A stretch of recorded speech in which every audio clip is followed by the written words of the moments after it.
plans are a complete waste of time and what to do about them. Now, business plans may sound to you, oh, this is not the most exciting of topics, but this is a really important one, and I really want to make sure that you sit and listen to this one, because I think this will help your business. Sarah here, aka the Business Fixer. So let's talk business plans, because the thing is everyone tells you to write one, but no one teaches you how to actually use a business plan.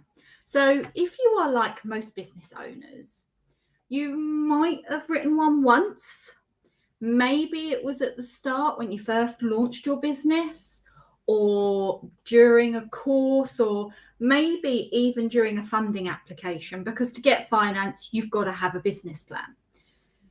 You might have even felt motivated with it for a while, but then life happens. The business has lots of different things coming at you.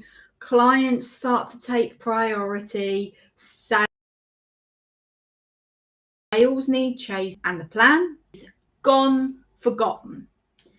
It's not necessarily that you're disorganized, but the thing is that most business plans are designed to sound impressive, but not there to actually help you run the business.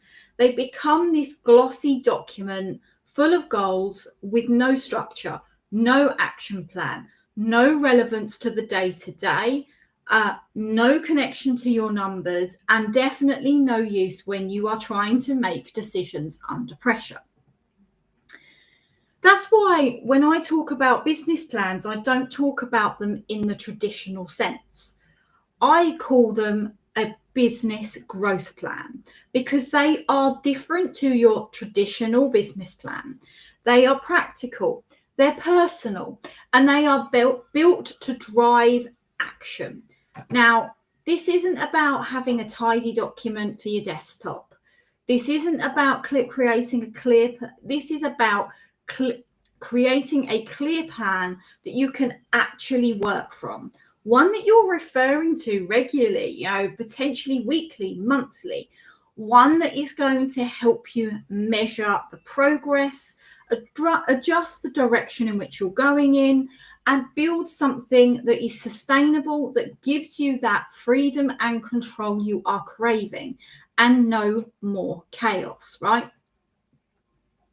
So when I started my law firm, I had no outside, no outside investment in the sense of banks, etc. I had support from family. I had no board of directors, and I had really no one that was holding me accountable but myself. And my business growth plan became my foundation. And I can even remember when I sat there and drafted this document, I went into so much detail, and it was one of the impressive ones. I went to an accountant and I asked their perspective, and they literally said there's nothing we could add in here.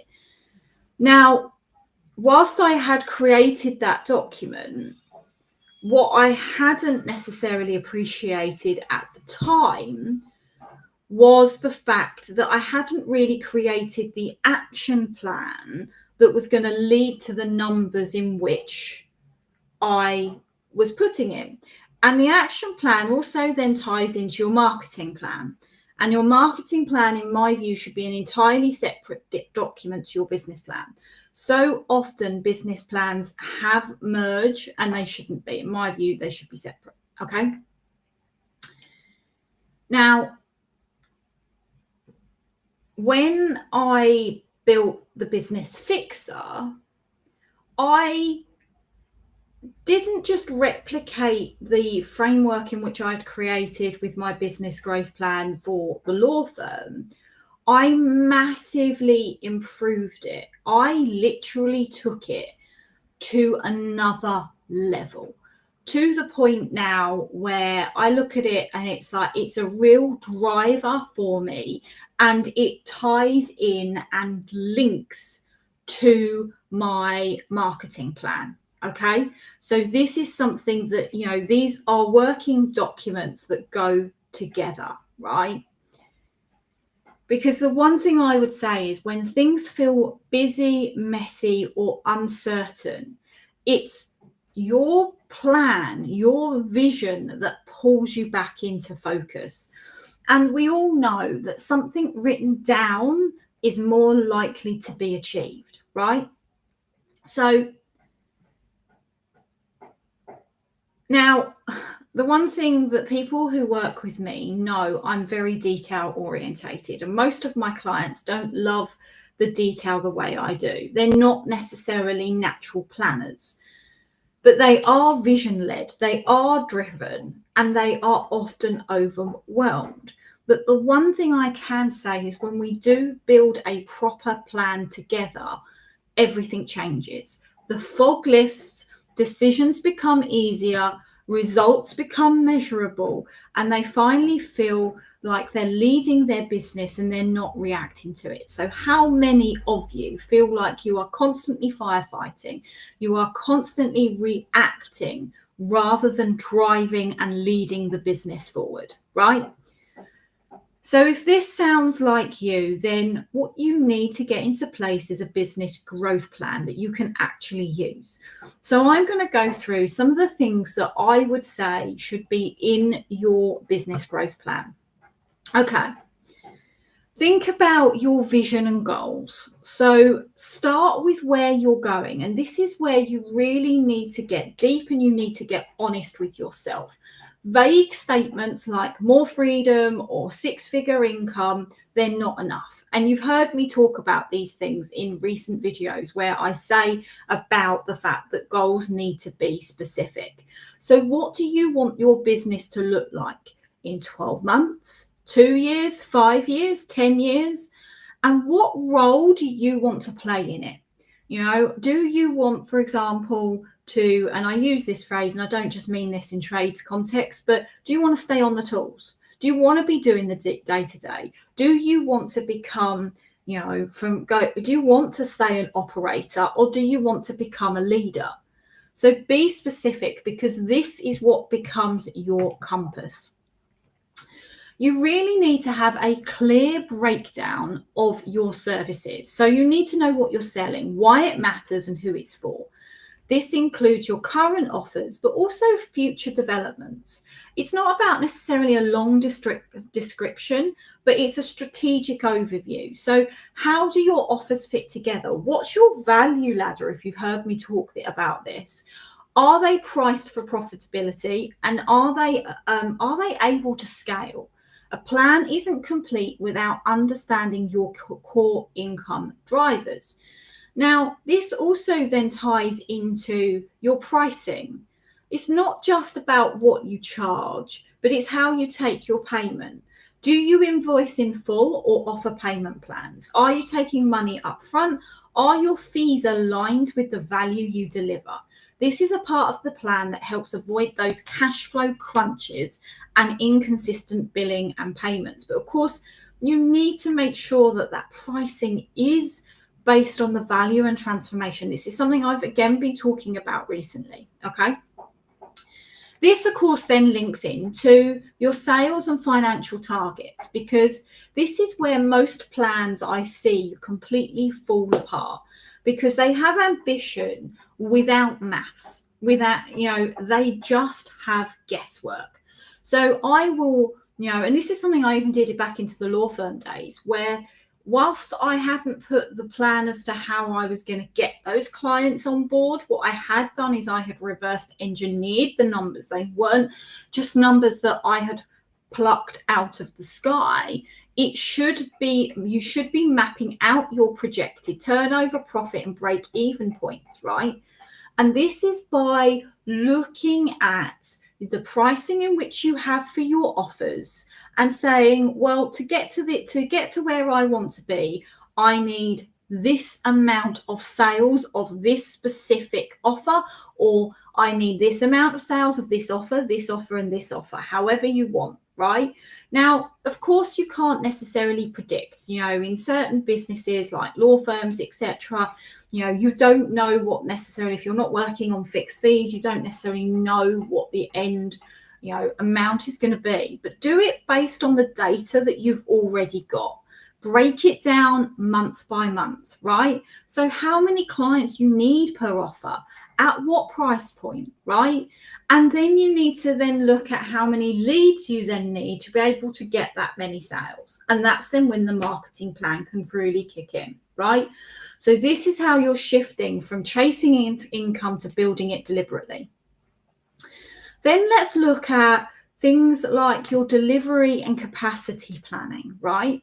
Because if your targets require more delivery hours than you physically have, the plan is broken, right?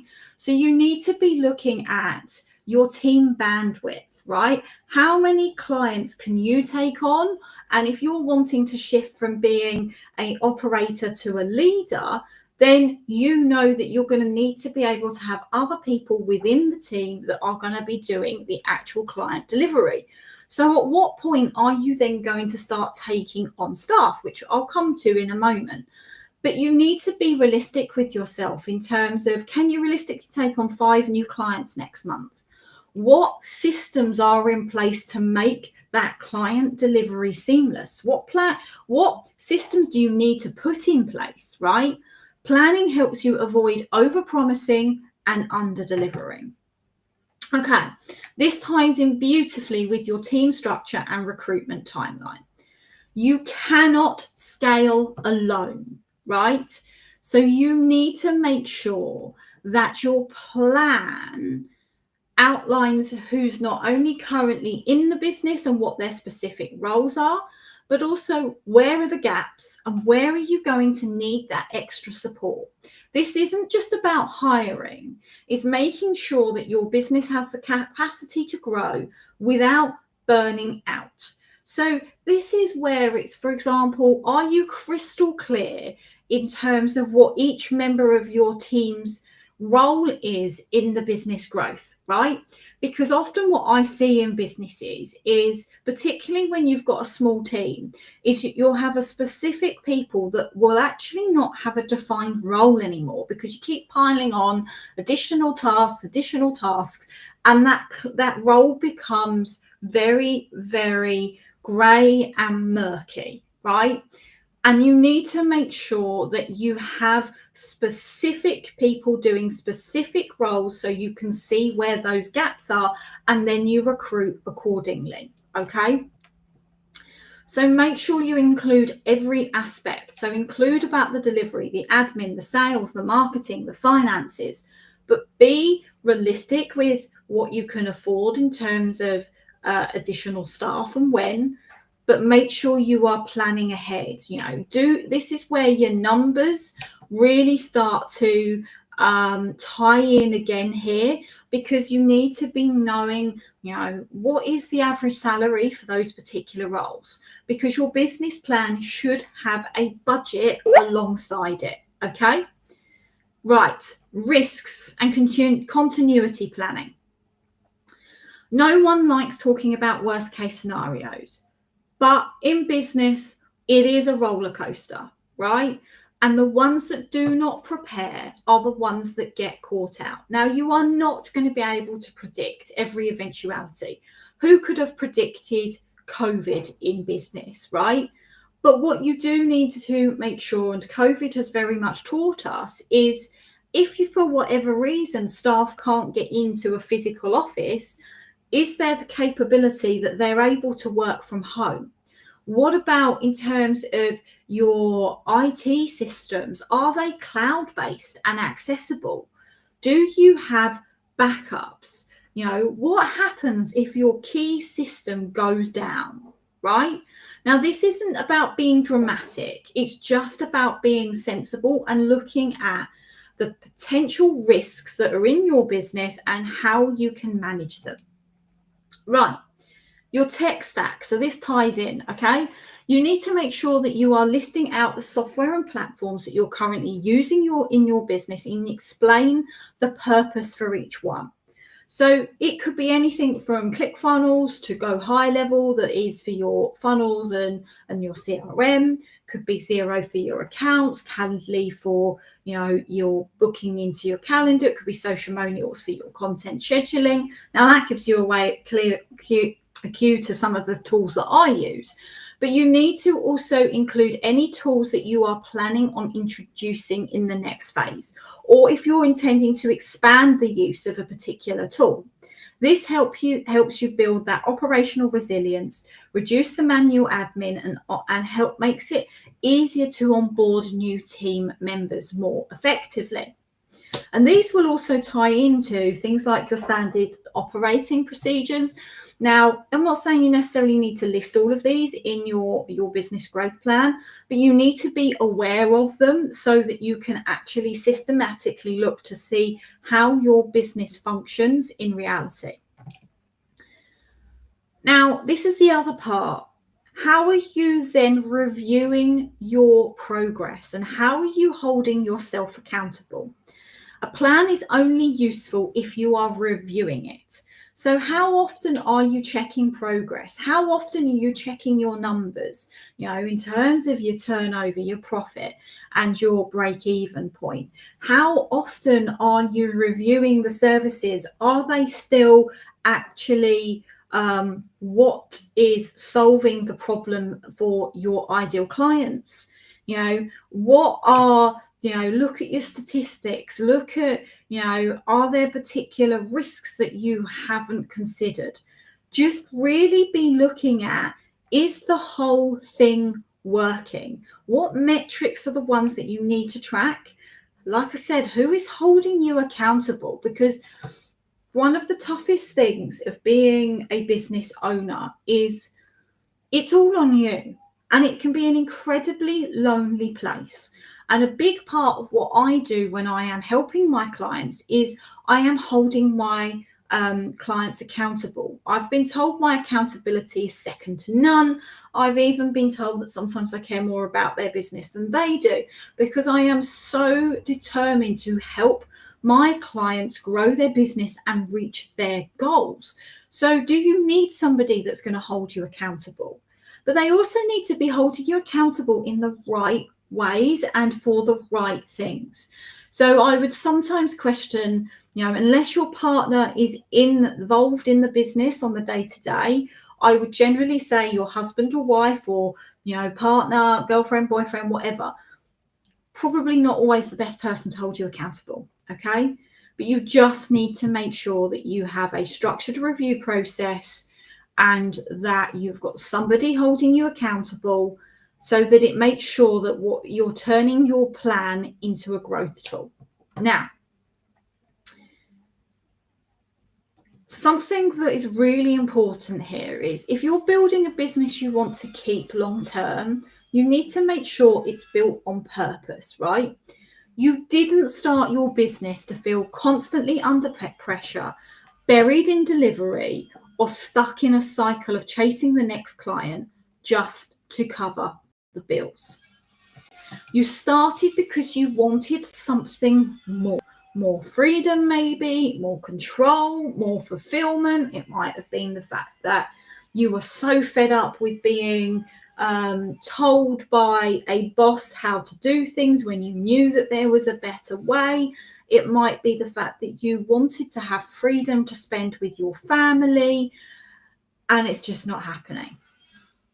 And I tell you, without a plan, even the most ambitious business owners will end up drifting.